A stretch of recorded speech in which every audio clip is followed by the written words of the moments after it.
Gather around, Skull brothers and sisters. This is Minnesota Sports Talk, presenting Under the Lights with your hosts, Justin and Dave. Next in 3, 2, 1.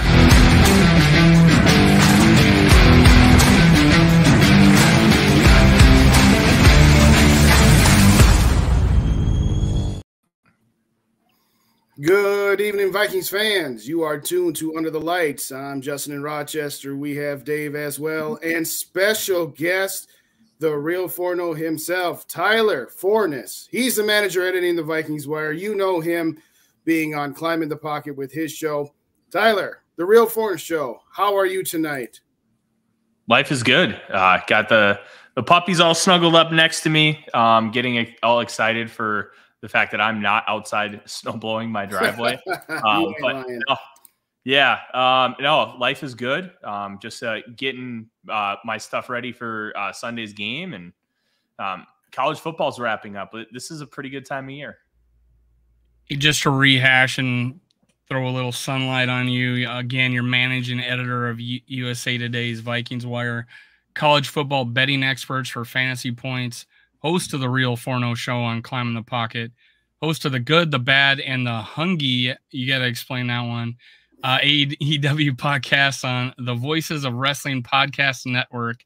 Tell me about that one. What are the Voices of the Wrestling Podcast Network? All right, so Voices of Wrestling is a website where they write and cover wrestling from pretty much all angles. We're not just talking WWE. We're talking AEW. We're talking Lucha in Mexico, Puro in Japan, Europe, Australia. They have people who will literally write and podcast about anything and everything. So the one good thing about the network is if you have a good idea, they'll put it up. It doesn't matter the controversy. If it's good and it's well written, they will publish it. But that it's a website for the people. I mean, they still make money. Let's be honest here. They're not. Right. They're not in it for free. But it's a tremendous couple of individuals that run it: Rich Craich and Joe Lanza. And I host an AEW podcast, so everybody's heard the Good, the Bad, and the Ugly. That movie and the phrase itself. Well, there's a wrestler. His name is John Silver, and kind of like there's a YouTube show that's kind of like loosely based upon the product, and he's got like a side gimmick where he's Johnny Hungy. So we kind of just spun it off, and it works pretty well. We're about 3 months in, and it's a lot of fun. And all we do is we sit and we talk wrestling for an hour and a half, and it kicks ass. There you go. Don't get me into another sport. Let's give a shout out to our partnerships right now. Appreciate that, Justin. We got a partnership with Fanatics. Go use my links in the description below. Unfortunately, I don't know how to make them hot links currently. Copy and paste them and help support the channel. That's JJ2K, and I guess it's still cold in Minnesota. I live in Florida, so I wouldn't know what that means. But hey, the next thing we got, you go to chuckforeman44.com, use Goal15 at checkout, and you'll get 15% off. We are giving away another bobblehead. Make sure you hit subscribe, like, and leave a comment. Subscribe, like, leave a comment. You'll enter all your past entries, and all your future entries will be kept in the pot. We're giving away autographed Spin Doctor bobblehead and the Chuck Foreman jersey on January 3rd. So keep liking, keep commenting. We want to hear from you guys. And if you're in the chat, make sure you tap in. Tell us where you're from. Let's hear from you guys. All right, let's talk to you. You're under the lights, Tyler. Tell us about your thoughts of the last game. Go. So the biggest thing with the last game is we saw Kevin O'Connell overcome adversity, and he made adjustments, and that was something that I did not see when I studied the All-22 from the Cowboys game. Look, when you have an all-pro caliber left tackle and he goes down, you can't have the same kind of protection game plan. You have to be able to provide him support. Now, Blake Brandel, if he locks you up, you're done. And he's really good when he's moving in small spaces, but he cannot move laterally quick enough. Micah Parsons ate his lunch money for the next, 6 weeks. Like, you had to give him help. They did not adjust well enough to that. So you had to take a deposit. Pretty much. The game plan going into Thursday, they gave him help. I did a piece for the Vikings Wire where I kind of broke down how they gave him help, and then one play where they didn't, and Josh Uche ate his lunch for the one sack that they did get on Kirk Cousins in the red zone. Like, I wanted to see the adjustments. We're not seeing them enough on defense. They are not adjusting to the pass rush. They're not saying, hey, we need to start bringing some pressure because we have like 5th string corners out there. You have to be able to adjust to what you have in front of you. And I love the idea of, hey, this scheme is going to work long-term. Right now, you have to adjust to the personnel you have a little bit more. And I'm not seeing that from Ed Donatel, and to me, that's frustrating. And then adversity. You have Kevin O'Connell. He figured out how to overcome adversity. We didn't know how well he was going to be able to do that because he really hasn't been presented with it. I mean, yes, we lost to the Eagles 24-7, and then we came back and won. This wasn't just a loss. This was getting punched in the mouth, knocked out, and then somebody jumps up and Supermans you. Like, you got absolutely destroyed. This is why you're a writer, man. You paint the picture. Yeah. Yeah. This is why you're a writer. You paint the picture, man. Keep going. Yeah. So when you have that happen, you have to figure out, hey, how am I going to get this team on track? How am I going to keep their confidence up? And how are we going to adjust to make this work? Well, you saw the game plan. It worked, and they were able to move the ball on a very, very good Patriots defense. They protected Kirk Cousins well. He's developing tremendous chemistry with TJ Hawkinson. There's still some things that are off kind of across the board, but they will keep working on it. You're not going to be able to develop some chemistries consistently until like a couple years down the road. Right. Like, that's normal because some of this stuff, we're talking about inches. Football is a game of inches. If you cut your route off about half a yard short, that can completely disrupt everything about it. The timing, where the ball is placed. Oh, because you cut it off short, now that ball's about 2 feet higher, and then it hits your helmet, boom, interception. Like, those little nuances make so much of a difference, and we're seeing that continue to grow and develop. We're not getting perfection, and we're not expecting perfection, but I'm seeing improvement, and there's still a long way to go. I'm not ready to fully commit to them being a Super Bowl contender. I only have 2 teams in that bucket, the Chiefs and the Eagles. Everyone else, I need to see more. And the Vikings are in that bucket. I mean, the Bills are there. The Cowboys are there. The 49ers are there. The Ravens are there. The Bengals are there. The Dolphins are there. There's a lot of teams that are all really good. But we need to see more to really be able to fully commit that this team is 100% legit. Well, I was going to follow up to some of your adjustment comments, but to your point about cutting the route off too early, both of those airmail interceptions, one against Buffalo and one this past Thursday against New England, were targeting KJ Osborne. Did your viewing of the All-22 lend any credence to that? Did he cut the routes off too early, and that's part of the reason it sailed, or was it just kind of one of those stuff happens type sailing throws? Neither one of those were the issue that you kind of mentioned. It wasn't because they were cut off too early. So let's talk about the Buffalo interception. So with the covers that they were running, Leslie Frazier, we all know Leslie Frazier. He likes to run a lot of cover too. So Osborne is running a simple dig route. So when he goes up, he cuts it off, but he bumps into the safety. Now, whether it was his or the safety's fault, that really doesn't matter. You're talking about the last interception, right? Yeah. So yeah. When he's throwing it to Osborne, because he gets bumped, the timing is disrupted as far as where he's supposed to be. So if he doesn't get bumped, that's a completion, and we're not talking about an interception. I don't blame that on Cousins. I don't blame the interception against the Patriots fully on Cousins because he made the right read. He made the right throw. He couldn't step into it, and it was all arm, and that's why it sailed. That's why he missed it. And it wasn't a timing thing. It was a pressure thing. So if you could argue, hey, he sees that he's getting pressured up the middle, I probably should make this run. I should probably throw it away or check it down. But he made the throw and he still thought he could make it.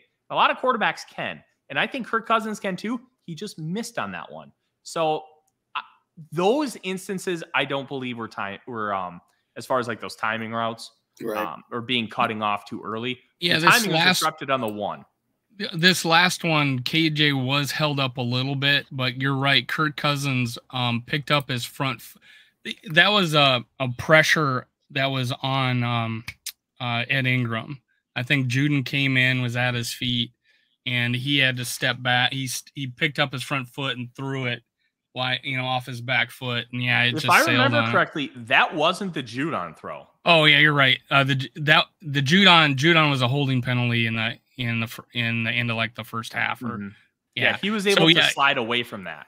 Yeah, but there was a guy on his feet. He picked up his left foot and he threw off his back foot and sailed it. Right. But KJ was held up a little bit there. But yeah, it was just it was a bad throw off. He's not, like the biggest thing is he needs that, he needs to have his timing. He needs to have that motion perfect. He's not an off script thrower. And when he throws off his back foot, bad things are probably going to happen. So yeah, that was the whole thing with Bradbury being in his lap all last year, is that he couldn't step up into the pocket, and now he's having more time. And that was one of the cases where it shows what happens when there's someone up front. But you're right. The Ed Ingram thing was Judon, jumping the snap count and beating him on that play. And, we got a holding penalty, unfortunately, in the red zone. It's been a problem with Ed Ingram all year. And I want you guys to keep an eye on it because it's been happening since the preseason. He does this thing where he oversets too far to the right, and then guys are beating him to the inside. Judon did it in the San Francisco game in the preseason. Javon Kinlaw torched him. He doesn't have quick enough feet. And it also gets amplified because he's not reading the snap count well enough. He is getting off the ball way too late. And then by the time he gets off the ball, he moves to the right. Guys have already beat him to the inside, and he doesn't have quick enough feet to adjust. Guys like Ezra Cleveland can adjust because that foot speed's tremendous. Same with Bradbury. Ingram has a lot more power and a lot more density to him. And that's one of the draws because of the pass protection. He's not going to get forklifted like Bradbury does. He's going to be able to stay stout. He's going to anchor in. But because of that, you're sacrificing some of that foot speed. And they're finding ways to beat him because he's just committing a little too far. And those little things make a really big difference.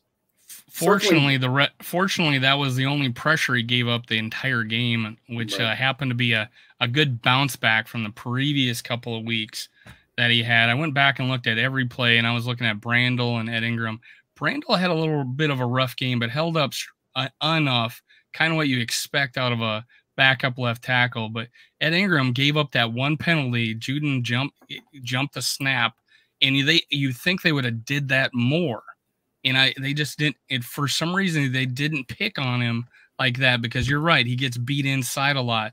And what do you think? Do you think it was more the Patriots not having a good game plan against us? Because, we just gave up 7 sacks. And then with them, we only gave up 1. Or do you feel like our blocking scheme was a lot better? We, like you said, adjusted. I think it's a complicated thing. Here's the thing with Ed Ingram. He flashes. There's a reason why he's still there, and they put Oli Udoh. Some of his plays are just filthy. He is going to be very good when he figures it out. Like Ezra Cleveland, his rookie year, 2020. He had a lot of bumps, and he was able to work through them. They're kind of doing the same thing right now with Ingram. They're letting him work through it, and they're able to compensate enough. Normally, what they've been doing is they've been shifting protections to the right, leaving Darius completely on an island. O'Neal also is on an island, but they're giving Ed Ingram help and trying to compensate for the fact that he's not quite ready yet. And they weren't able to really do that in this game, but they tried a lot of different things. They don't have a ton of edge rusher depth per se, so they didn't put Judon inside a lot. I also think that Judon is much more effective rushing from the outside. And I was really surprised I didn't see him against Brandel a lot. But early on, they put him over there, and he kept getting chipped. He kept getting, double blocked. And I think they were just trying to, hey, you know what? If he's going against Brian O'Neal, it's 1v1, and I feel better with that matchup than I do against a 2v1. I just think with Judon, I just think he prefers being on the outside, and it's less of a game plan thing, but more of a comfort thing. Circling back to the adjustments, both offensively and defensively, that Dallas game really reminded me of the Mike Zimmer era where they were kind of front runners. And if they got punched in the mouth, they didn't know how to react to it, as well as this year's team seems to have improved on outside of the Dallas game. circling back to your point about bringing more pressure defensively, I just did a short on Saturday where I kind of broke down the defensive performance of the Patriots game where, yeah, they gave up 26 points, but it was only 2 touchdowns and 4 field goals. And yes, they gave up points on 6 of the 7 possessions for the Patriots to start, but then completely shut them down third quarter on. And oh, by the way, you know, they forced a couple 3-and-outs, and they forced a 3-and-out after the Cousins interception that ultimately doesn't count because, you know, they still kicked a field goal. But is this defense really as bad as it looks at times, or is Ed Donatel playing possum a little bit? And what I mean by that is I've always kind of sensed that maybe he feels he can only fire 3 or 4 bullets a game, and that if he fires a couple of them too early, that when he tries to fire them again in the fourth quarter at crunch time, the offense might be able to adjust to it and render it less effective. Do you think there's any possibility to that, or is it just one of those deals where, you know, Ed Donatel doesn't seem to be adjusting fast enough? What do you think, Tyler? It's a really good question. Well, let's kind of break it down in a few parts. I think it's a little bit of everything. Now, the one benefit with Mike Zimmer as your defensive coordinator is he asked a ton of his corners. And that was a detriment, especially what we saw a lot of issues with Cam Dantzler. Cam Dantzler was thinking too much. In this scheme, he's not asked to think a lot. And I think that's a really big thing for him. You don't need great corners in this scheme, but having great corners makes a massive difference. Just look at what Patrick Surtain II was able to do last year with Denver. Like, they ran this defense, but he was able to be maximized, and he took it to a different level. But you don't need to be a great corner. You just need to be good. And Mike Zimmer was one of the most creative blitzers in all of football. He knew how to bring pressure. He basically created simulated pressures. So you were able to figure out pressure. Hell, the Vikings were second in the league in sacks last year, and Hunter and Griffin didn't play more than half the season. Right. Like, that's not a mistake. That's a Mike Zimmer thing. With Ed Donatel, the whole purpose of this defense is rush 4, drop 7. You're going to have to beat us with paper cuts. And they're okay giving up a lot of yards. Now, one of the interesting things is they have one of the worst red zone percentages in football. They have one of the best percentages of not allowing teams into the red zone. Mm-hmm. Like, it's a very weird defense when you look at the numbers. When the pass rush is cooking, they're very good. Right. But they have no problem allowing 5-yard passes consistently. Oh, you want to score on us? Here, do a 16-play drive. Like, that's kind of the idea. And against the Patriots, the Vikings run a lot of quarter, half, and they run a lot of quarters. So quarter, half is quarters on one half of the field, cover 2 on the other half. And they ran a lot of beaters. So one play that the first touchdown to Nelson Aguilar, what the idea was, is they ran a go route up the seam, and they ran a go route on the outside. And what that's supposed to do is you have Cam Bynum and puts him in conflict. So he's got to keep the split, and then he's got to have great footwork in order to go and cut either one of them off. Mm-hmm. Well, he stumbles a little bit. That's why Aguilar was so wide open. And if he doesn't stumble, he's probably able to get up there and potentially break up the pass. So I think Donatel is just a little too stuck in his ways to kind of arc this into like one main point. I want to see a little bit more adjusting. I don't think he's necessarily holding bullets in the chamber. This is just the defense. You're not going to get a lot of super exotic blitzes. You're not going to get a lot of blitzes, period. Right. You're going to – the pressure and how they pressure are focused on 4 guys. And that's how they roll. 2018, the Chicago Bears, Khalil Mack. Like, that team was so loaded as far as how to rush the passer, they didn't need to blitz. The Vikings don't quite have those horses. Zadarius Smith is playing out of his mind, first in the league in pressures for PFF. Hunter at 10th. And the whole Hunter is watch thing is overblown and ridiculous. You turn on the tape, and when you look at what he's doing and how he's doing it, plus he was being focused on for the first half of the season way more than Zadarius was. Right. Like, he's the catalyst to this whole thing. But on the interior, Dalvin's been really good, but he is not what you would call a true 3 technique. a guy that you want rushing the passer. Like he's not what Sharif Floyd would have been if Floyd didn't have that. I tried to reach out to him. I want to get him on my show. He still says he bleeds purple and gold, which is awesome. So that's cool. That's very good. But the Vikings don't have all the horses to run this defense. I think that's some of Ed Donatell's hesitations with some things. This is a transition. We have good players, but we don't have enough to fully run what this defense is capable of.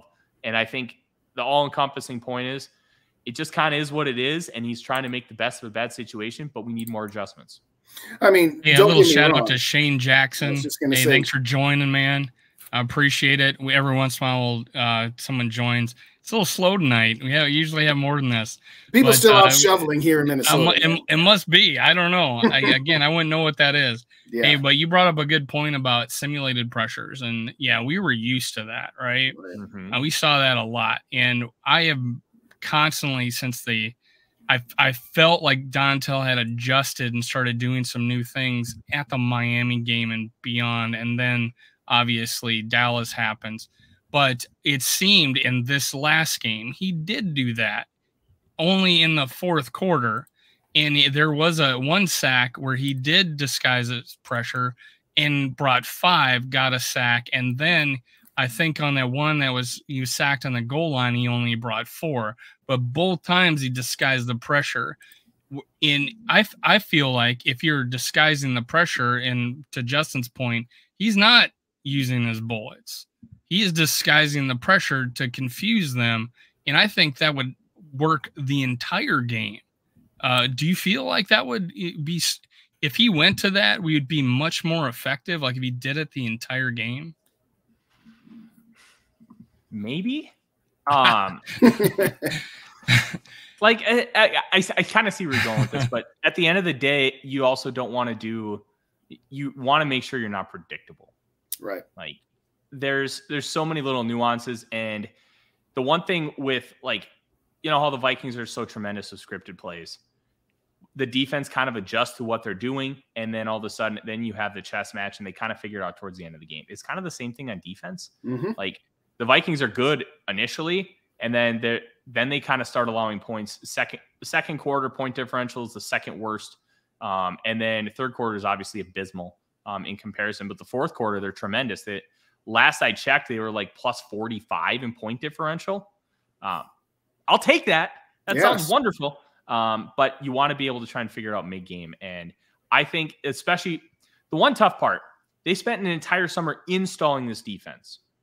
Next year, I think, is when you're going to see a lot of leap with this defense, because it's going to be a unit that already has everything installed, and now they can do some fun little tricks and nuances. Like Harrison Smith can start being a riverboat gambler again. Like I think those little things, as far as to kind of your point, Dave, you're going to see more consistency across the board once they really feel more comfortable.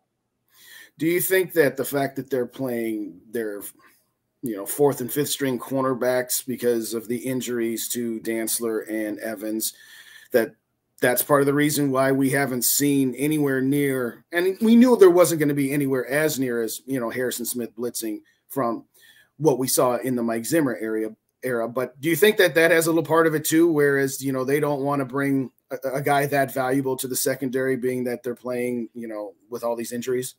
What's up, Rap? Maybe. I don't think they're necessarily calling the defense much different with guys like Duke Shelley in there. I think he's going to be less hesitant to try some of those exotic blitzes. But I counter with this. If you're worried about guys in coverage for a couple seconds because they're not very good, maybe blitz so you get pressure really quick, and then they only have to cover for a couple of seconds. Right. I think blitzing can actually help, but you can also get torched with double moves. There's a fine balance, and I think Donatell needs to find it. I wish we saw a little bit more nuance with some of this stuff, and we're just not seeing it yet. Right. But we also have 6 weeks left, and I think the more you adapt, and I think the addition of Dalvin Tomlinson is going to massively help. It sounds like he's going to give it a go on Sunday, which is incredible news. They need to figure out pressure first, and I want to see a little bit more blitzing. I want to see a little bit more pressure. And if you can't get it with 4, you have to send a 5th or 6th and then adjust accordingly. There's nothing wrong with that. And that was another example. They did bring Harrison Smith off the edge and they cut off half the field, and Bynum makes a play deep. Nice. It was a nice play. Bynum did struggle a little bit in that game, I felt, but he did make that big play on the Harrison Smith on the blitz. And I just feel with a younger quarterback, right, that maybe hasn't seen much, you can confuse him a lot more by doing different things like you're talking about. Well, I'll say this. Oh, jinx. Man, jinx. Go ahead, Tyler. You're the guest. You go. Yeah. Well, I just have a quick point about Mac Jones. Look, there are a lot of things I don't like about Mac Jones. I thought it was a joke he was picked in the first round. I thought it was an even bigger joke he was talked about at 3 overall. That was crazy. He has a weenie arm. Like, it is an al dente pasta noodle. But he's accurate. In contrast to Mike White, who we're about to play. Right. Yeah. He's accurate and smart. And he's good at seeing the field. He just can't take advantage of things. So I don't necessarily think trying to trick him with some pre-disguised coverages is going to work necessarily as well as it would against your standard second-year quarterback. The guy played for Nick Saban. He knows what he's doing. Right. He just can't do it to a level that you would hope he could because he doesn't have the arm talent. Well, he had a career day against us, so we might have wanted to do something a little bit different the first 3 quarters. But to bring Justin's point, we did have 2 stops in the first quarter. I felt like we were doing some good things. They did put some long drives together that looked pretty easy, but yeah. Well, the defense is usually good for at least 1 3-and-out in the first quarter. They kind of mirror the offense where, excuse me, I know defense may not have 15 scripted plays in the strictest sense of how an offense does, but they generally come out hot. Now, this first drive against New England notwithstanding. Second one was better. Second drive was better. Yeah, the second drive was better. It was a 3-and-out, and the third drive was stopping him on 3 plays after an interception. So, field goal, having said that, with the quarterbacks that they have left in these last 6 games, you talked about White, you know what Jared Goff is, you know what Matt Ryan is, and then you've got who's next? The Giants. And then, of course, who knows what the Packers and Bears are going to have. Do you think that this would be the opportunity to actually try some of this without fear of, like, if you were playing, say, a Patrick Mahomes or a Josh Allen, Tyler? I'd almost argue that you want to stay in coverage against some of these guys because, like, while getting pressure on them is great, making them find holes in a 7-man zone coverage, I think can arguably work in your favor more, because they don't have as much talent to be able to exploit it. But you can also, like, it's a tough argument. And this is why the defense is so difficult, especially in today's age of football. If you get pressure right away, then they're going to be screwed no matter what. Right. But if they end up blocking your blitz, if you send 6 and they block all 6, all of a sudden, Mike White can just dump it off on a little slant route and boom, Garrett Wilson takes it 30 yards. Like, you have to be really calculated with some of this stuff. And I see Donatel really playing in a zone and staying comfortable with that and being like, hey, Mike White, I know you're not very good. Beat me with 1,000 paper cuts. It's a very tough question because you could argue both sides. It's almost like back in high school, you have like mock trial and, I'm like pro gambling. But you have to argue anti-gambling. Like, okay, like you could really argue both sides. Right. Do you feel like this game that Mike White played was an anomaly? Like, this is just a depleted Bears defense that didn't have any heart because their starting quarterback was out? Or do you feel like this is the kind of quarterback they're going to see in the future? I think it's 2 things. One, I think he was a little bit of an anomaly because you get Zach Wilson out of there. The team is a little more amped up because they're like, hey, our coach isn't going to put up with BS. He is going to take care of things when the team needs him to. And there was like that sense of belief. 2, Mike White, if you watched him at Western Kentucky, he can sling it. He just doesn't have a strong arm. And Western Kentucky runs the air raid. You throw a lot of outs. You throw a lot of slants, hitches, and goes. Like, you're throwing to the outside. And he's very comfortable doing those things. I think within the context of an offense, Mike LaFleur is a Kyle Shanahan disciple. He's kind of brilliant. Like, he knows how to scheme an offense. And he's especially great in the running game, as you would expect a Kyle Shanahan disciple to be.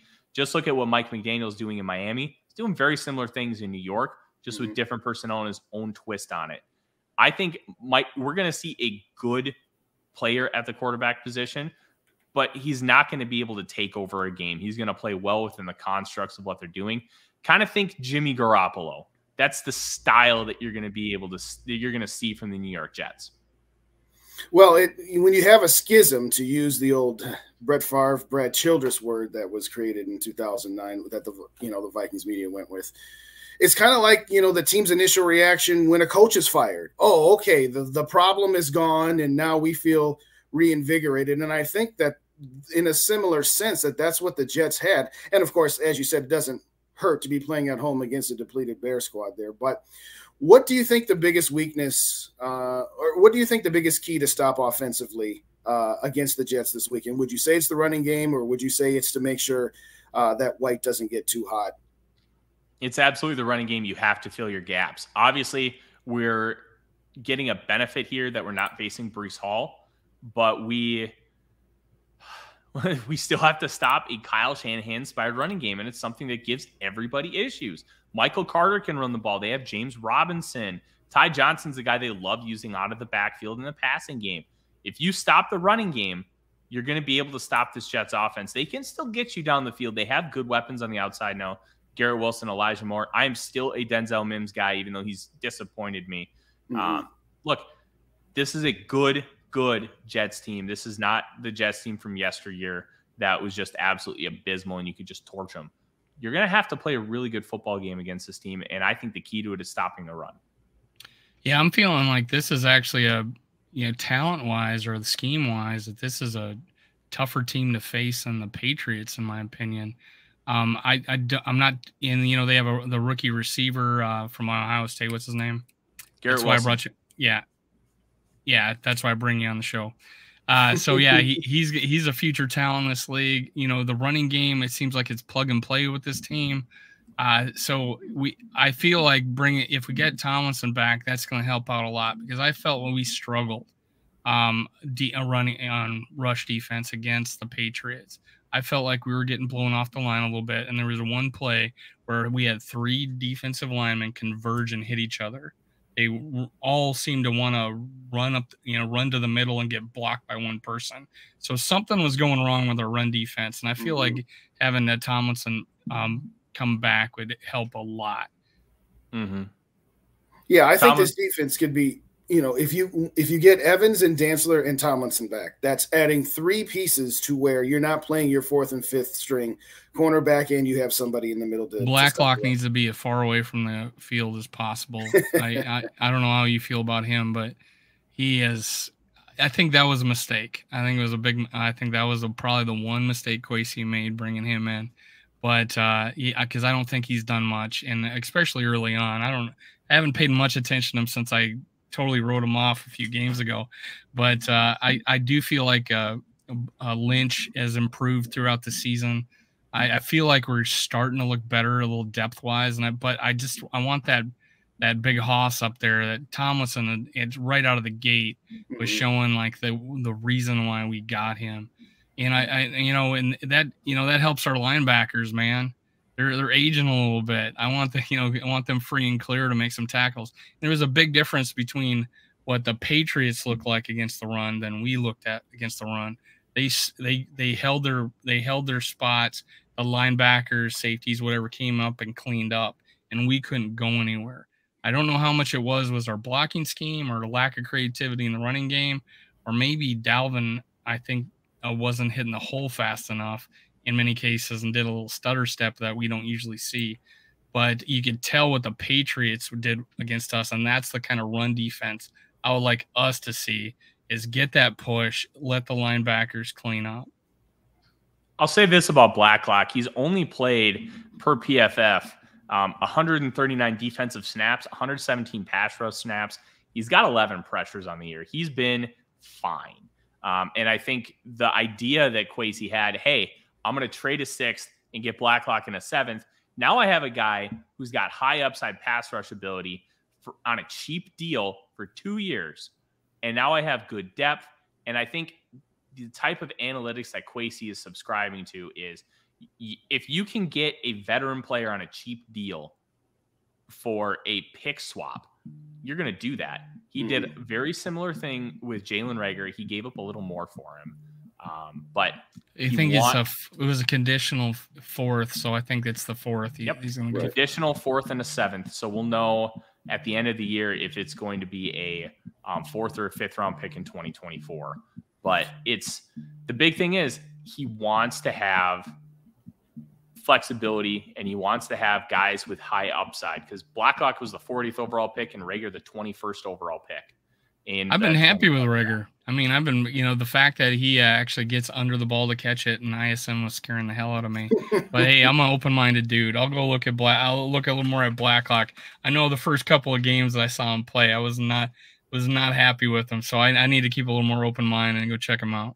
When we first got him, I looked at him as a guy, and it's a junior version of this, but a guy like what 2017 Brian Robeson was, where he's playing off of Hunter and at the time in his prime Griffith, where he's not expected to play every single down. He's just expected to do his job when called upon and to do it at a somewhat consistent level. Now, Brian Robeson, longtime Viking fan favorite and all that. So don't, people who are watching, think that I'm saying that this guy is at Brian Robeson's level. I'm just saying the idea. I got it on video. I'm going to cut that end part off. I'm sure you will. In all seriousness, is thinking that he could be a junior Brian Robeson kind of what Kwesi might have been thinking there, somewhere in that realm? Yeah, look, when you run a 3-4 defense like this, you have to have defensive ends that are going to be able to penetrate, and Blacklock has the ability to shoot a gap. Like, that was his big thing coming out of TCU. He's a very quick, agile pass rusher that can get to the quarterback. He's not great in the running game. So bringing him in as a rotational pass rusher was a great idea. I thought it was a tremendous ad. People were like, oh, why would you get rid of Armon Watts? Well, $2.54 million. None of it was guaranteed. And quite frankly, Watts wasn't really that good. Well, I didn't think he translated well to what this defense was. And the one benefit by getting rid of Watts, it opened up playing time for James Lynch. Lynch did not fit in a 4-3. His success at Baylor was in a 3-3-5, and it's basically running the same front that we're running now. He was a big 5-technique defensive end, and he was able to win with effort and technique, and that's why he has taken a step this year. Yeah, when it first came out, when we got rid of Watts, I didn't think it was because we wanted to get Blacklock. I thought it was we had trust in Bullard, and he was a cheaper option. And like you said, you go get Blacklock as a cheaper, high upside guy for depth. So I agree with that. And the thing I was harsh on Blacklock was he was getting devastated in the run game early on, and I'm not thinking, I was leaning like only put him in there on for sure passing downs, right? Because like what you said is that's why we got him, is they have another pass rush. Who do we got to worry about on the Jets? They got Sauce Gardner. We already talked about the receiver. Who do you think's the big threat on their team? It's Quinnen Williams on the interior. He was the 3rd overall pick back in 2019. Look, everybody, he kind of became like a little bit of a meme because he was just this big smiley kid with braces. The guy's become a force on the inside, and he's going to line up over Ed Ingram, and you're going to have to stop him. If you can stop him and prevent him from wreaking havoc in there, you can have yourself a successful day. He can also ruin your day because he's got that kind of ability. I wonder what they're going to do as far as stopping Justin Jefferson. I don't think they're going to have Sauce go with him. DJ Reed is a good corner, and it's Robert Saleh. He's going to run a lot of cover 1, cover 3, and you're not going to have a ton of, hey, just man up this guy and we'll figure the rest out. But that is going to be really key for me, how they attack Justin Jefferson, because cover 1 and cover 3, Jefferson is eaten all season. Yeah, for sure. Yeah. But a little shout out to I always got to say hi to the South Dakota boys, Sodak Kid, Dave Mickelson. Thanks for your input. I know switching that 3-4.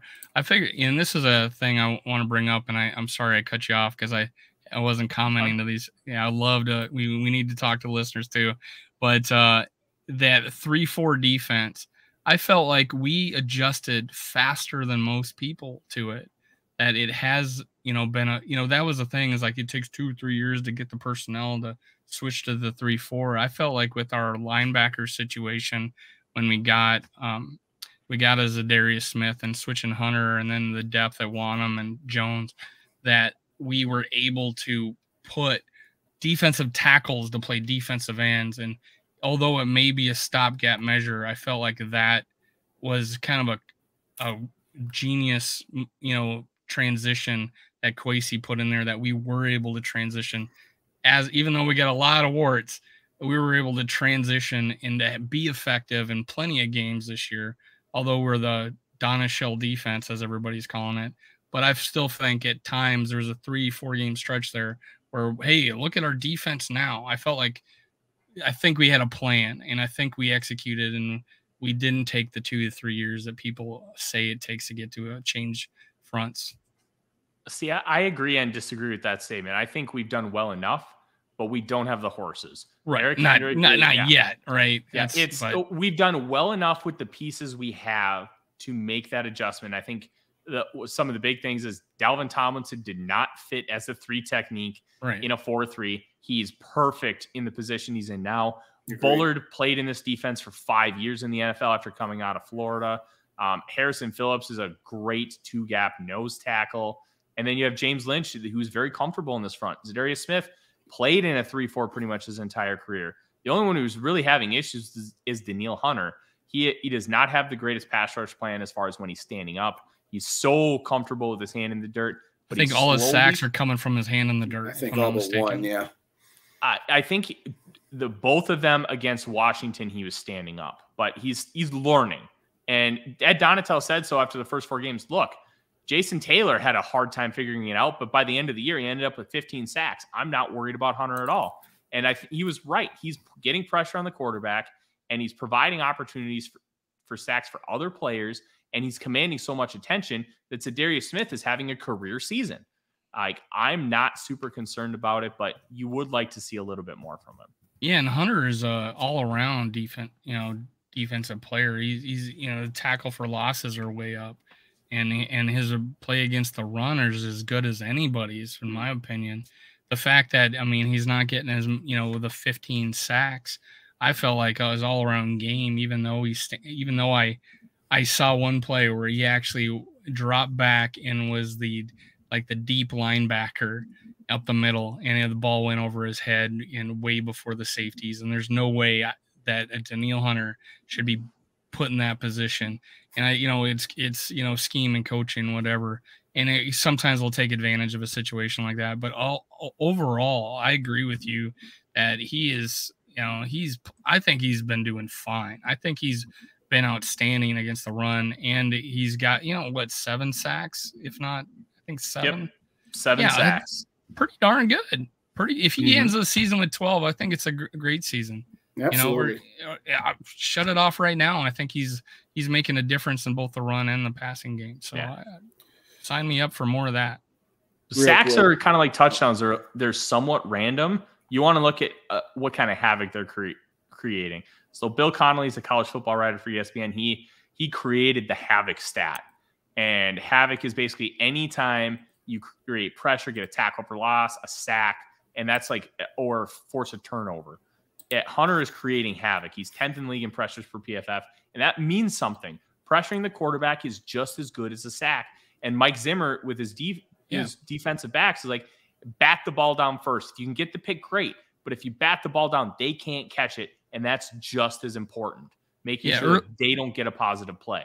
Early in the season, people were complaining about Danielle Hunter and, he's only got 1 sack. He's only got 1 sack. I'm like, did you see all his pressures? Did you see his tackle for losses? Mm-hmm. This guy's, despite the defense that he's not suited for, he's way above average in those categories. This is why I tell people, watch the All-22. Look, you don't have to be an expert in how breaking down film to understand some of the stuff. Hey, I'm not seeing it like Hunter. Box scores only tell you so much. Analytic numbers only tell you so much. Film only tells you so much. But when you piece it all together, Hey, why did Hunter only have 1 sack in his first 3 games? Oh, let's go look at the film. Whoa, he's creating a lot of havoc back there. He's got 3 QB hits, and well, and then hey, Hunter contributed on like 6 other sacks, but he didn't get that number. Right. And that's why like sacks are random, touchdowns are random. Remember Calvin Johnson a few years ago when he was tackled inside the 5 like 12 times? They're touchdown vultures. Like Matt Asiata's stat lines: 5 carries, 3 yards, 3 touchdowns. Like it happens, and that's why I tell everybody: watch the all-22, look at a player and see what they're doing, and then let's have the conversation. Shout out Grandizer. Thanks for dropping in the old straw. School. The straw that stirs the drink, Grandizer. I don't know if he ever shows up in your chats, but this guy is all over the place. Yes. I want to circle back to the offense and talking about some of the adjustments that were made there. But the Dallas game, it was just a complete blitzkrieg. And they actually ran some 2 tight end sets, which is something we have rarely seen this year, where, you know, O'Connell has gotten away from his style of offense here. So to your point about, well, we didn't adjust in the Dallas game, and maybe it was just too little too late by that time they realized, okay, we got to do something differently here. But to your point, did a very, very good job. I didn't see, and I think he only had, 3 carries? And I know they were trying to, you know, get Dalvin going, but I kind of thought they could have used a little bit more of Alexander Madison last game. What are your thoughts there? Was it just kind of the game flow, or was it one of those deals where they needed to get him a touch more involved there? Because I don't want to see too many miles get put on Dalvin Cook here. What are your thoughts on that, Tyler? I think they were, because of how little he was used against the Cowboys, I think they were fine giving him a few extra touches against the Patriots, especially considering he'd have 10 days to rest up. I think it's just more of a circumstance thing than really being able to read into anything. They were really trying to establish the run, and because they were continuously trying to, even though they weren't successful, they averaged 2 yards a carry, but they were able to utilize some play action and still draw those linebackers in. Look, Dalvin's going to have some games where he has a lot of touches. He's going to have some games where he has like a whole bunch of nothing, and that's what the Dallas game was. So if you like average him out, it's fine. Okay. And I'm totally with you. I don't want him to have a ton of miles either. I want him to be fresh. Utilize Madison. It's the last year of his deal. He's not coming back. He's going to get a contract somewhere. It's going to pay him more than we're able to. But I think it's a whole bunch of nothing, and we don't need to worry about it as far as what this specific example. I give Kevin O'Connell a lot of credit for the fact that he stuck, despite how few yards we got. A lot of that was negative runs. I mean, we had some negative runs there, and we got stuffed at the line, but there was plenty of plays in there where we got 4 yards, 6 yards. And he committed to that, and he kept doing it, and he got those plays where we had a 3rd and, you know, we had 2nd and 6 or 3rd and 2 or whatever. But he committed to it, and it set up the play action pass, which we utilized, I believe, a lot in that game. And so I give O'Connell so much credit for the fact that he didn't abandon it like he did in a couple of other games. And he's even pointed it out. I should have ran the ball more, or I should have committed more to it. And I felt like he did in that game. He didn't give up despite the lack of productivity. We did have a few runs in there. I don't think we had any over like 7 yards, but we had plenty of 4-yard runs. I do feel like Dalvin was a little off. He hit the ground too quick a couple of times. Like, he get in the hole and he just dive. And maybe it was to get an extra couple of yards. He was going down. I just felt it wasn't I felt like he's been pretty solid all year. There was a point where he was 5 yards per carry. Going into that Dallas game, he was 5 yards per carry. So I don't think he's set off into the sunset like some people are saying. Much like I don't think Adam Thielen's off to the sunset yet. What do you feel? He had 9 catches. He was a big part of that game. That crossing route, he made space for himself, dropped back, and caught it in the end line. I mean, is his demise greatly over-exaggerated, Adam Thielen? No, but you could also tell that he was hindered by a leg injury earlier this year. His ankle injury, yeah. Yeah, it was like an ankle, knee. Like he banged his knee, right? He banged his knee, had a twisted ankle. Yeah, both injuries. Yeah. Yeah. So it was a little bit of both. I do think he's starting to actually decline, and I was not very happy when they restructured his contract and how they did it because of the financial implications the next 3 years. But I do think that he's a valuable piece to this offense. I'm going to beat the drum all off season that the Vikings need to draft a wide receiver with their first pick. Oh yeah, absolutely. And you have to have 3 guys. You don't have 3 guys. You have 1 3/4. Like, I don't think KJ Osborne is anything above a replacement level player. The growth he showed from year 1 to year 2, he hasn't shown it this year. Jalen Reagor is, I like to talk about guys like Jalen Reagor. He's a 13-year-old that's gifted a Porsche. He's got it. That was a great line you had. He doesn't know how to use it. That goes in the line, the Hall of Fame. Yeah. Hot take Hall of Fame right there. They need to figure out, they need to get one more guy in here who can be an alpha. He doesn't have to play like the alpha. He doesn't have to be Justin Jefferson, but you want to have the 1B to Jefferson's 1A. And the guy that I'm focusing in on that I think will be available is Josh Downs out of North Carolina. High recommend you start looking at him. He reminds me a lot of Stephon Diggs. What's up, Sneaky? Well, I'll say this to your point about our wide receiver core. We have a 1, and we have a high-end 3 in Thielen, and we have a low-end 3, high-end 4 in KJ. And obviously that's part of the reason, that they made the TJ Hawkinson move, was to say, okay, even before Irv Smith had gotten hurt, I think they would have still made that move there, because I don't know that they can find somebody that can take from a wide receiver position to at least be that 1B to Jefferson that you mentioned there. Settle a debate for us. My contention is I will take this version of Kirk Cousins that we have seen this year. Others say that he's not all that different, where I contend that there's always going to be a little bit of column A and column B. Some of it was going to be the fact that he and Zimmer never got along. Whose fault that was, it doesn't really matter at this particular point. But to me, it appears that he is willing to take more risks, that he is willing to take on a little bit more of a leadership role. And whether he was, discouraged from doing those things by his previous head coach or not, it appears to me that, he's more clutch this year and all those good things. What say you as somebody who, does the kind of film study that you do? Settle the debate here. So I want to preface this because I kind of got attacked for, I have or somebody was like, I have all the numbers to back it up that you're wrong and I'm right. And I'm like, dude, you got to watch the film. I'm not an elitist. I know a lot. I don't know nearly enough. And there's so many people that know more about this than I do. 2 guys that I respect and talk to a lot. Luke Braun, who hosts Locked On Vikings, and Nick Olson, who hosts Kindred Skulls on the Climbing the Pocket podcast network. Yep. They are tremendous assets to me as I continue to learn football.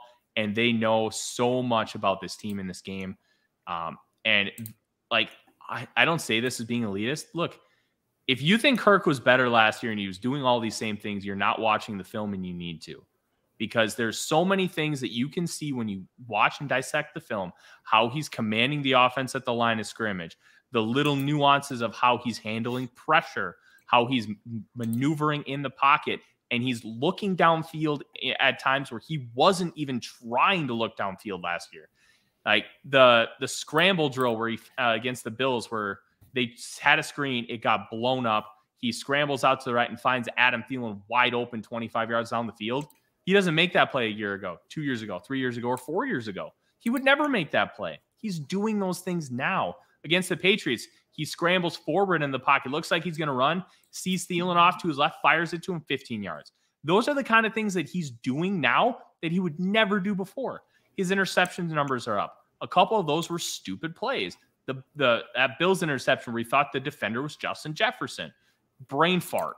The couple against the Philadelphia Eagles where he just was awful at throwing the corner route, where he was just not placing the ball well at all. Those were bad. But you have to live with some consequences when you're being more aggressive and making better decisions, making better throws, attacking down the field. It's okay to throw 12 interceptions in a season when you're benefiting way more because you're attacking down the field. Look at some of these throws to Justin Jefferson. He's not making those last year. He's making those when the team's already losing by 21 because he has no other choice. Now he's doing it so they're not getting down by 21 and they're staying competitive throughout the game. And he's making these clutch throws when it matters. Like the Saints game, when he throws that go route to Justin Jefferson, flawless football. And then Justin Jefferson steps over the defender like it's Allen Iverson over Tyronn Lue in the 2000 finals. Like, these are the kind of things you're not seeing from Cousins. And by the way, he was hugely pressured on that toss to Jefferson, by the way. He was under a ton of pressure. Yeah. And you know what? I'll give the credit to the coaching staff, the front office, his teammates. Listen, Kirko Chains, like, they're embracing that he's a dorky dad. They're having fun with it. Like, Kirk's even talking like, I need to talk to my dentist so I can get some grills. Like, they're embracing each other. It feels like a brotherhood. And that's why the season feels so different because Kirk is being embraced for who he is. He's embracing his teammates for who they are. They're sharing their culture and they're sharing what they enjoy. And it's becoming a family. And you're seeing it just evolve right before our eyes. There's a reason why Kirk is different, and kind of everything I laid out, those things weren't happening last year or prior years. And Kirk is evolving. And I spent all summer, like, you cannot rewire Kirk's brain. You're talking about expecting 100th percentile outcome here. Look, I will admit I was wrong. Kevin O'Connell has been able to get him to adjust his game. I was worried that the whole attitude can teach an old dog new tricks, because you have a guy who's been playing so long at this position and doing some of these things so consistently, and how he approaches and attacks the game. How are you going to expect him to change? That's an unfair expectation. Well, it's happening. And we have to give all the credit to Kirk and the coaching staff and his teammates for really believing that they could make this happen. And they have. And I'm willing to eat crow on it, because they took that outcome and made it 100th percentile. And that's one of the reasons why this team has been so good this year. Like, Kirk is way better this year, and the team is way better this year because of it. If you want Kirk from last year, you just want Kirk to have great stats, and you don't want to win, because that wasn't working. This is working. And if you can embrace it, I feel bad. Like, this is great. Kirk Cousins has went from being a guy that half the fan base despised and hated to, like, the whole fan base, like, this guy kind of rules. Like, he's just one of us. Like, I am a 6'6", 32-year-old Norwegian white dude. I'm a dork. Like, I can relate to Kirk Cousins. like it's kind of nice. Your grill? Yeah, where your grill's at? Hey, here's one question. Let me say this. I want to keep you all night, man. I would love to hear everything you got to say, man. You bring everything, but I want to get a question here from Sneaky Pop Tart. That's a great handle. Do you think Rager should be used more? How are you? Yeah, but maybe the reason why I think he's not used more is because he's not better than KJ Osborne as a receiver. Like, I don't think he is. And the reason I say that is because if he was, you'd be seeing it in practice. You would be seeing it they're not seeing these things in practice. And that's something that we aren't privy to. Like, remember Kyle Sloter and how he was so good in the preseason that one year? Well, in practice, they said he was absolute booty. Right. Like there's John a reason David. Why. Yeah, there's and his I believe it's his cousin General Booty's quarterback for Oklahoma. Real name, I'm not making this up. You've got to be kidding me. After you talk about finishing with Rager, talk to me about Jalen Naylor too. Yeah, Naylor just needs time. He needs time to learn how to be a professional wide receiver, because he has the juice and the ability to win down the field. I'm pretty high on Naylor. I like his future. I don't know if he's ever going to be above a wide receiver 3, but the type of receiver he is that can take the top off the defense, if he makes a jump next year, I think he could maybe be our wide receiver 3 if we don't draft a guy high. But at the end of the day, he's really good depth, and he's good on special teams. Like, yeah, he made an awesome tackle against the Patriots. Amazing tackle. And I really like what he's able to bring to the table in a long-term capacity. He's obviously not there yet. Right. Rager, there's a reason he's not playing more. And I think it has to do with the fact that he's not good enough to play more. But honestly, that's all conjecture and a hypothesis for me. I don't know for sure. I can tell you he has more talent than KJ Osborne. Doesn't mean he's a better football player. Right.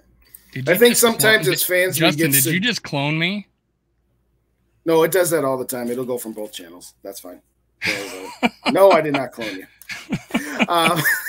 I just chatted and I didn't even touch my computer. I used no, my no. When it sends from both. Anyway, I think sometimes we can get seduced by the look at how wide open Rager got. Why don't we do that more often? Yeah, the Patriots kind of busted the coverage a little bit there, but the guy fell down. Yeah, that too. Having said all that, what is your going into the season? I'm going to say this: I was the exact place you were at with Kirk Cousins. Part of the detriment of Kirk Cousins was how many offensive coordinators and head coaches he went through. And part of that to me was just like, yeah, and none of them could get him past that glass ceiling that he appeared to have prior to this season. And I doubted Kevin O'Connell's ability. I didn't think he wouldn't get anything out of him, but certainly not this much. My expectation going into the season was, if you're not going to blow this thing up with a new head coach and general manager and trade off, some pieces like Cousins, Harrison Smith, Thielen, etc., then my expectations of ho-hum, let's maybe hope to get the 7 seed because we have a first-year head coach was out the window. My minimum expectation for this to be any kind of success was the divisional round of the playoffs. My question, what was your this is meets expectations, this is below expectations, and this is above expectations, both going into the season and now based on how they've started? I'll answer this in a couple parts. I thought their absolute ceiling was 12-5, and I thought their floor, because of just how much sheer talent is on this team, was 6-11, unless you're talking about just an absurd amount of injuries. I predicted this team would go 9-8 and get the 7 seed because there are still a lot of question marks on this team. You still have Kirk Cousins. You have a new system. And this team was just not able to win close games. And I worried and I pondered, can this team actually do that? Can they figure out how to win close games? And there were so many instances where, hey, yeah, there were nuances where, hey, a kicker misses a field goal. The defense allows another drive. But there were times where the Vikings could have put them away, and they didn't. And I thought it was unfair to expect Kevin O'Connell to come in here and completely flip everything. Well, they were able to flip everything. And we're kind of seeing a 100th percentile outcome as far as, hey, the high end was this. We're seeing the high end, and this is great. I was very annoyed when they decided to not kind of blow it up because I thought it was in perfect position to blow it up. Me too. Trade Hunter. You keep Jefferson, you keep Darisaw, you keep some of those young core pieces, you get a bunch of picks, and you load up and you try to make a real run in 2 years. They decided not to do that, and it's working, and it's really hard to be mad at the results. It's kind of the same thing with the Rams and the F them picks strategy, right? Right. Look, it's beating them up now, and it's not working now, but they won a Super Bowl, so you can't say it didn't work because it did. They won a Super Bowl, and that's the ultimate goal. Who cares if they stink for 3 years? They won a Super Bowl. It was worth it, and that's kind of what we're trying to do here. But the thing about not blowing up the team, that was a business decision, not a what Kwesi wanted to do decision. I don't know what Kwesi wanted to do, but I'm telling you, there's no way that he would have done all the things that he did if there wasn't a directive from up top that you have to stay competitive. Because at the end of the day, an 8-8 team still makes money because you still have a full stadium. I don't think he gets the job if he goes in saying who's the dude from Chicago that interviewed him? Yeah. I guarantee you he wanted to do what he's doing in Chicago, and the Will said thanks, but no thanks. See you. And Kwesi says I can do what you want. And that's how I feel like he got the job. So yeah, he was hired with a mandate, and that mandate was to bring us to 9-2. It's working, Kwesi. Keep it up. I know I got long-winded with my questions there. So second part, what are your thoughts on what were your expectations at this particular point? What are your expectations at this point? Yeah, have they changed? Oh, they absolutely have evolved. And one of the big things for me when I work on analysis and talk about this team, you have to evolve your opinion with the data. At a certain point, your priors need to go out the window when you're given enough information. Some people need a lot more information than others. I try to be fluid, and I'm willing to adjust and admit when I'm wrong or tell you when I'm right, because you have to go with what the data is giving you. And right now, well, I was very hesitant with this team until about the Commanders game. And then once Buffalo hit, I was drinking the Kool-Aid big time. This team has the ability to win a Super Bowl. Will they get there and win it? There are a lot of variables between now and then. But you're getting close to naming another Super Bowl contender. I know you only got two, but you're all toes touching the line. I'm not, because, I'm just kidding. There are about 8 teams that I think can make a run once they get into the playoffs and win a Super Bowl. And the Vikings are in that bucket. Absolutely. And they should be in that bucket. I want to point out something here. Yeah. Shane Jackson, you saying 12-5 since before the draft. Shane Jackson, you are correct. When the schedule came out, I picked us as 12-5, and we are actually ahead of schedule on my. So thank you, Shane, for pointing that out. And one of the things I was excited about is KOC and getting to the line of scrimmage with 15, 20 seconds to go, when I thought Kirk Cousins the past couple of years, he was at his best when we decided we're down by 2 touchdowns. Let's start the half, doing no huddle. And that's when I thought he was his best. The fact that we're actually going to put it into a game plan made me think that this year was going to greatly improve. And it so happens, and I know why Justin brought this up earlier, is because I did a video stating the fact that the person leading with the most come from behind victories in the fourth quarter and touchdown winning drives in the fourth quarter the past 3 years is Kirk Cousins with 13, and there's 2 other guys tied with him, and he's 8th all time as far as being in active players currently, and most of the other players ahead of him have a lot more games played. So I felt this 20 seconds, 15 seconds getting up the line, making those adjustments was a big difference from the Zimmer, hey, get up there, run the damn ball. If we pass and it's incomplete, we need to run it on second down, to now where I feel like we're getting up there. We're allowed to make adjustments, something we haven't seen, I think, since Brett Favre was in town. How much do you think that getting up to the line of scrimmage with enough time on the clock to make adjustments is changing Kirk from last year to this year? I don't know if it's necessarily changing anything, but it's obviously a benefit, because what happens is with the communication is everything radio cuts off at 15 seconds. So why the Rams were so successful early is Sean McVay would call the play. They'd get up to the line of scrimmage, like 25 seconds left. McVay would tell Goff the coverages. So then he would be able to be comfortable under center. I think when you have the ability to get up there quickly, you can make those play calls. Now, one thing that a lot of people don't know with Peyton Manning, he would get called a bundle of plays. And he would get, I think it was a run and 2 passes. And then he would pick a play at the line of scrimmage based on what he was seeing. But Peyton Manning's an anomaly because he's arguably the smartest football player that ever lived.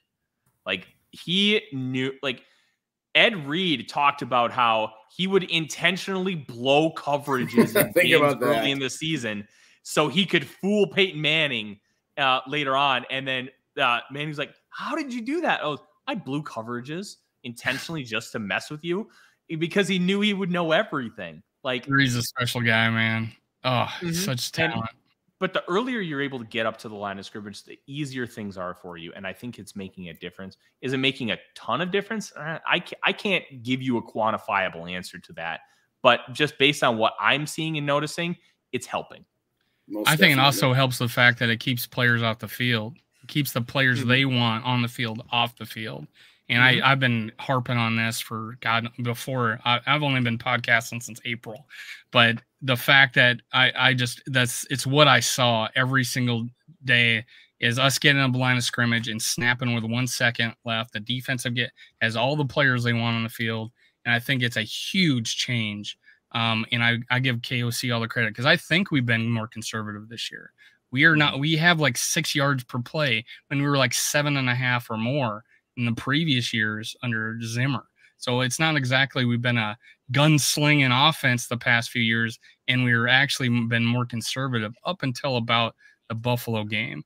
And we threw a bunch of 50-50 balls. But what happened this last game, those 2 long throws to Justin Jefferson weren't 50-50. Those were fucking dropped in the bucket. Awesome throws, in my opinion. So the fact that Justin brought it up, that Kirk Cousins is trusting me more, and that's pretty freaking scary considering how many NFL records Justin Jefferson has accomplished under Kirk Cousins. Most yards by a rookie, even though it got broken. Most yards in 2 years, most yards in 3 years, most 100-yard catches by the time your third year is done. It's almost scary what he can accomplish, Justin Jefferson, with a lot of people think is maybe not a great quarterback, but he's doing it with Kirk Cousins and he's setting all these records. I think it's actually encouraging that this Justin Jefferson, who could hold out this next year, could sign an extension with the current quarterback we have. And how do you feel about this is my last question, and we're probably gonna go here shortly. Draft wise in the future, Cousins is playing us next year. We're 9-2. It's most likely they're gonna sign him for another year extension. That is just me being a realist. Mm-hmm. In the current market, he's taken us, especially if he takes us deep in the playoffs. What do you think of the strategy? And we didn't do it this year, and I was disappointed. Draft a quarterback, much like the Jets did with Mike White. Draft a quarterback, find somebody. Philly got a guy in the second round, Jalen Hurts. What is the strategy there? What should we do with Kirk Cousins most likely signing another extension? What can we do for a long-term solution considering he's 34? Look, I'm going to say this, and I don't care who your quarterback is, unless they're Patrick Mahomes at the age of 27, then maybe not do this. If you think that a guy is the guy and can be your guy for 15 years, you take him. Yeah. Like the Patriots did it multiple times with Tom Brady, Jimmy Garoppolo, Jacoby Brissett. Like they continuously tried to find a quarterback to replace Brady because they knew the clock was ticking. Kirk Cousins is going to be 35 next year. Look, if he's the 5-year solution at quarterback to the Vikings, okay, well, we need to kind of accept it. But if there's a guy available within shouting distance for the Vikings and they think he's the guy, you take him and you don't think twice. 100%. But you have to be convinced he's the guy. And obviously last year they weren't. But if you think he is, take him. I don't want to hear any arguments saying, oh, but Kirk did this past year. Sure. But you can sit him for 2 years and he can play in year 3.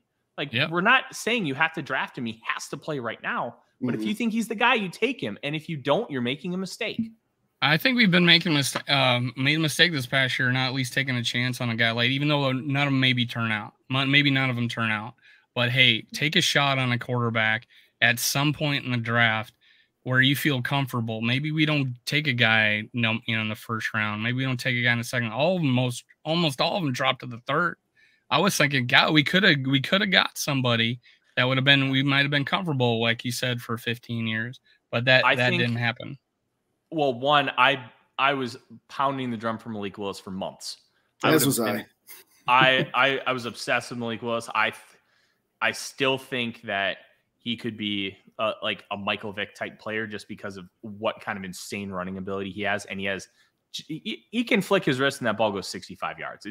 It's different. And he's got great character too. He's a born leader. Tremendous young man. But I will say, I don't think they drafted one last year because the staff had no idea what Kellen Mond was. And they wanted to at least, they wanted to at least see. We know now. Oh, this guy is bad. Well, we know now. They at least tried. And I think they felt like they had to because the team had just invested a 3rd-round pick in him the previous year. Well, once they figured out it was bad, they got rid of him. Do we have any 3rd-round picks left this year? From last year? I think we got one guy, don't we? Patrick Jones. Patrick Jones. Okay, so that was the one guy that survived. Mm-hmm. Side notes. 4 3rd-round picks, right? But go ahead. Exactly. Last question from you. Let's let Tyler get back to his puppy. So, side notes, because the three of us have sidetracked in many different directions. What is your expectation to what would constitute a non-failed season to a successful season to beyond success? I mean, are you at wild card round? Are you at divisional round? Are you at NFC Championship? Where are you at? We need to win a playoff game, and we need to, honestly, I think a successful season at this point is you make the NFC Championship game. A very successful season is you make the Super Bowl, and the 100th percentile outcome is you win the damn thing. But what this team is doing, what they can do, I'm projecting them out to do. DVOA from Football Outsiders thinks this is like a bottom 10 team that just has had tremendous luck. And that metric is specifically designed to predict forward based on how you have played currently.